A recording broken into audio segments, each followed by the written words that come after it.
The footer is at the bottom of each page on your website. It provides a space for agency name and logo, contact and address information, and a list of important links on the site. In the third column, you have a row of social media icons that can be linked to your agency's respective social media accounts, or deleted if any are not in use. At the bottom right are links to 3 important official state web pages: the state directory, the official Delaware news site, and a form to help you reach out to any agency in the statewide network. To edit the logo in the footer from your WordPress dashboard, select Theme Options and then General. The Site Settings tab will open, and your second option is the footer logo. If you need to change a footer logo, just upload a new one and it will replace the existing logo. Remember that the logo for the footer needs to be in PNG format, and it needs to be white so it displays properly against the dark Pioneer blue background. To edit the other parts of the footer, we need to go back to that left Theme Options menu and hover over or click Footer. Here we see the options for editing. If we select Contact Information, a form opens with fields to enter names, addresses, and links to your footer. If you don't have a physical address to share, you would just leave these fields empty.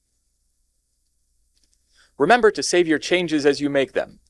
Under footer links, we have fields to enter text and URLs for up to 6 of your website's most important links.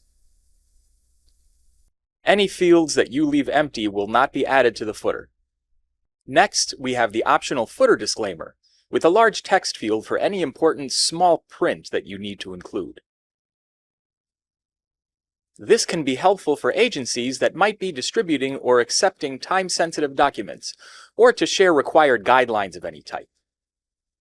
If you don't need it, leave it blank. You also have the optional Footer Subscribe field. When used, this choice will activate a new display in the third column of the footer. It will have the default title, Get the Latest News and Updates, and a yellow button with the text, Join Our Mailing List will be active. That button will be linked to the URL you entered in the Footer Subscribe field. And finally, to edit the social media links in the footer, go back to the Theme Options menu and select Social Media, which can be found right beneath the footer category. Here we have fields to enter the URLs to your agency's social media accounts. Each category is automatically linked to its respective social media logo icon, which will serve as the call to action link to each account. Lighthouse comes with icons built in for Instagram, Facebook, YouTube, Twitter or X, Blue Sky, and LinkedIn. If you don't have an account associated with any of these options, simply leave the field blank and the icon won't appear in your footer. As always, be sure to save your changes.